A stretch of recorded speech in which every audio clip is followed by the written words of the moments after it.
Following Belgium's 6-1 win over Poland in the UEFA Nations League, where Eden Hazard recorded an assist, the Belgian told the media, quote, "I will become the player I was again after stringing together games and minutes," end quote. Hazard recently removing a plate in his ankle through surgery in the springtime has fans dreaming again about the possibility of old Hazard coming back. While we at School of Real Madrid think it's important that Hazard believes that he can get back to his best, we'd like to offer a tempered, realistic analysis of the current situation. Hazard, 31, hasn't played consistently for 3 years and is a different player now.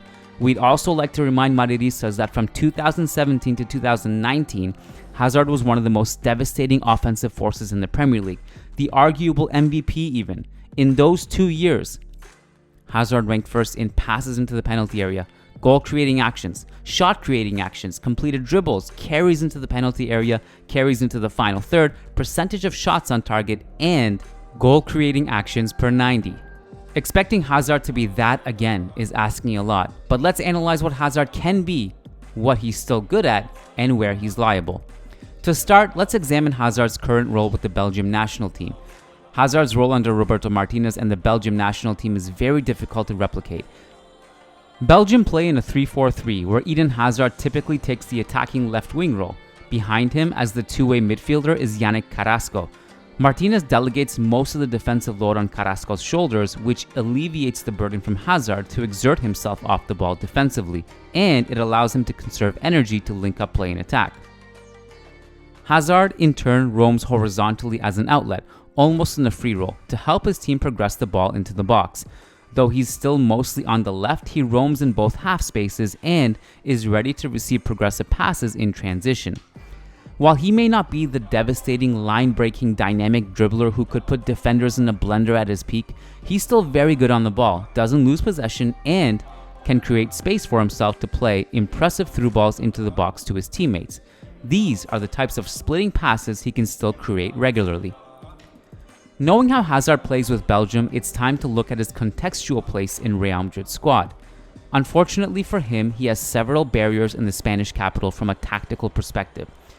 For one, his role with Belgium does not exist in 2022 under Carlo Ancelotti. There are very few players good enough to justify a free role in club history, and that last player who was given a license to roam was Peak Isco. And even then, look at what it took. It took Isco at his peak, an epic team of legends around him at their own peaks who covered ground, pressed, controlled the play, and compensated for some of the structural issues behind the ball when Isco wasn't in place to defend.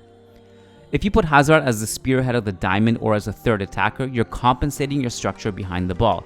If you put Hazard on the right wing instead, well, that's not his best side, and he's not as good of a line breaker as Rodrigo, nor is he as great of a defender as Fede Valverde. Simply put, Hazard is generally good with Belgium, but the system that enables him to thrive there is not replicable at Real Madrid, and it can't be created for him because Vinicius and Benzema can't be dropped. But that doesn't mean Hazard can't be a useful player. Though he's not a starter over Vinicius or Benzema, he can be a contributor off the bench as a backup to both, either as a rotational starter or a bench option for either of them. There are going to be games where Vinicius will need rest, as we saw last season when the Brazilian played 2 games in 48 hours after flying back from South America from international duty, and if Hazard is fit next season, and that's a big if, then he can provide valuable minutes on the left wing. In turn, it's unclear who will be Benzema's backup next season and if they'll even be trusted. There will be games where Ancelotti will be able to use Hazard as a false 9. While the Belgian can't attack crosses and score goals like Benzema, he can still do some of the link-up side of things. Whether Hazard becomes the Hazard of old as he claims he will be remains to be seen. It's probably best to keep your expectations somewhere in the middle. Don't expect the Chelsea Hazard to return, but be reasonably optimistic that he can contribute good minutes as an important squad member next season. Thanks for watching this week's School of Real Madrid video. If you like our work, please hit subscribe and turn notifications on and help us grow so that we can continue to put the time into these videos for you to enjoy. Also, don't forget to follow us on Twitter, Instagram, and Facebook.